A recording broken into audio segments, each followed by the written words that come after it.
one of the things we wanted to wrap up with here is like, gosh, if we were, going about launching our own thing here today, right? Or we're trying to stand up a BD team, like what would we do, right? What would our advice be for our firm in terms of building the team and compensating that team? Is that right?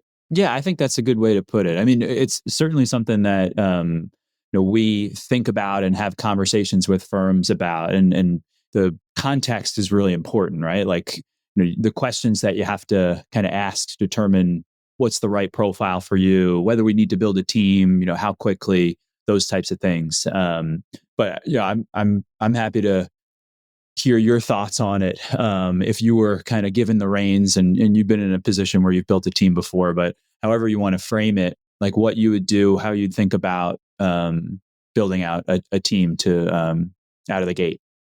Just like anything in sales, or just like anything with humans in general, it's like you got to start with, what are you trying to incentivize, right? Like that's the first thing. What actions, what activities, what daily motions, weekly, monthly, yearly motions do you want to incentivize people to do? And like just design around that ultimately.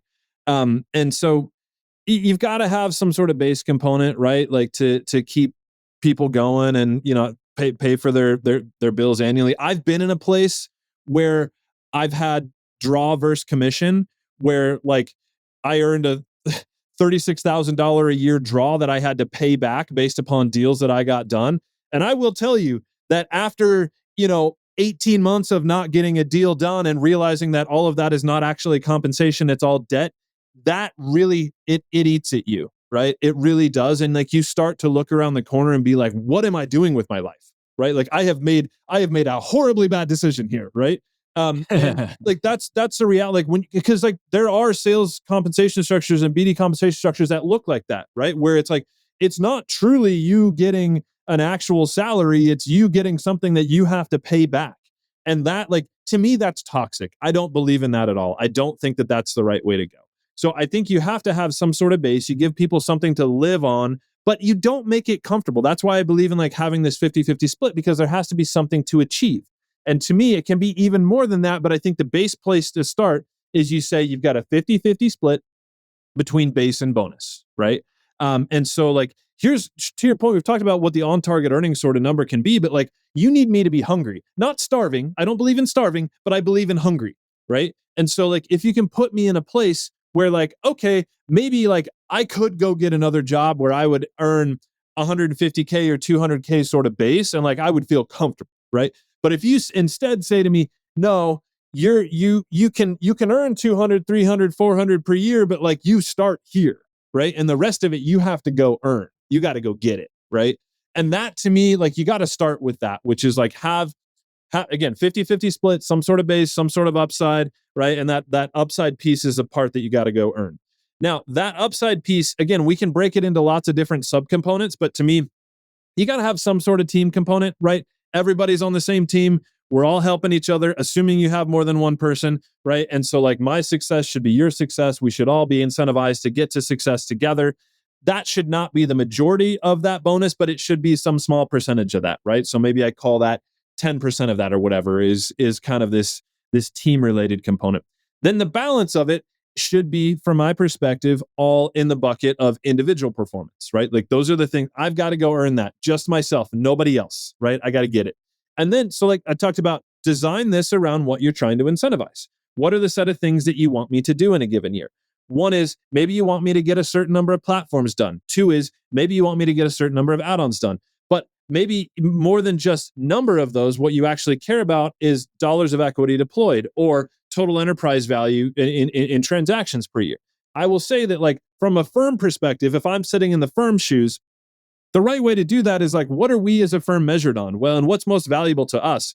Like, I can't eat number of transactions done per year, and I can't, like, I also can't like for total enterprise value, right? Like what I can eat as a firm is the dollars of equity deployed. And so like, that's where there's a direct incentive, the direct alignment of incentive between a firm and between an individual is like when they're incentivized based upon what you're incentivized on, which is like, get the dollars in the ground. Like, that's what you got to do, right? Now, given from an individual perspective, it kind of sucks a little bit because it's outside of your control in terms of like what the final check ends up being. because I've had cases where it's like, hey, this is going to be $100 million check. And then, oh yeah, just kidding. Like we're only doing a $75 million check. Right. And so like my compensation on a bonus, if it's based on BIPs or whatever, just reduced by 25% was something that's totally outside of my control. Right. Anyway, but you got to start with those big pieces of what you're trying to incentivize and line your incentives. I do like the idea of having it around like alignment of like dollars of equity deployed. I think makes sense. The other one to me that makes a ton of sense is like total enterprise value of transaction. But again, it's a little bit misaligned between the firm and the individual when you do it that way. That said, for add-ons, that can make more sense, right? Because it's a little bit tricky. Oftentimes, when you do an add-on, like you're not actually doing dollars deployed there. It might be entirely debt financed, right? And so like you can't strictly measure the dollars of equity deployed in that case. And again, depending upon the fund and the way that the fund works, because I know some funds that are doing both the debt and equity components of this.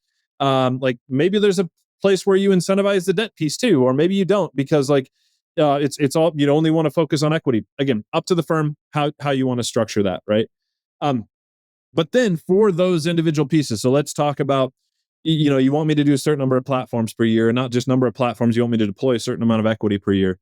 To me, the right way to do that is like incentivize me again to like reach to the highest levels. And so maybe you have some sort of base tier where like I only get less than what's average, right? And so like if that's, normally it's 20 bips or 30 bips, but instead it's maybe 10 bips, right? Like it's something that's much less that I get. But then like if I far outperform, I'm getting much more in the way of like, percentage of total enterprise value or percentage of dollars of equity deployed. Because what you want me to do is you want me to reach to the highest level, right? So all of those things kind of are at least the starter ways that I think about it. So like the things that we touched on, base and bonus split, right? Some sort of variable, like 50-50 between base and kind of the variable component, some sort of team component to it, and then like incentivizing what you want me to do, as well as like some sort of scalar or multiplier to get me to reach to the highest level. Well said. Yeah, I think that's a good way to do it. I think to me, this seems more like I'm building a team, right? I think that's the exercise that we're doing here is if you're going to hire multiple people, build a team. These are kind of the key components to think about when structuring the compensation package. And I agree. I think, for me, for BD folks, just generally, whether it's a big team or, a few people, I think having a mix of either metric driven bonuses and discretionary in addition to base salary is a good place to be, because it kind of it allows for the person to have a realistic expectation of what they're going to earn, because the metric should also be like pretty easily defined. Like if I have to meet with 60 qualified companies per quarter or something like that, like schedule those amount of meetings, like I should be able to realistically determine how likely that is. And that part of my base or my bonus should be, close to guaranteed. I still have to do the work, but I don't know about like guaranteeing bonus, but like what I do like your point about like having some sort of discretionary piece, because I will say that like when you get to the end of the year and you haven't gotten a deal done, but you've done all the right things and it was entirely outside of your control, but you get no bonus, like that doesn't feel very good. And so I do think like having that discretionary piece, I don't know what percentage that is, but like if you take some amount in here of that bonus piece and say a certain amount of that is discretionary, I think that can make a ton of sense. But you got to be clear to me, like discretionary is also like there should be some sort of something tied to it, right? Like not just a like finger in the air, like you get your bonus or you don't, right? Like to me, it's kind of like, are you doing all the right things? And to your point, like to me that makes sense. So maybe the restructured way of thinking of it, right, is like base and bonus split. That bonus piece, a good chunk of it performance based, some of it team based, some of it discretionary, and then obviously the scalar multiplier piece we talked about. Yeah, I think we're in alignment on that. I think it's a good way to think about it.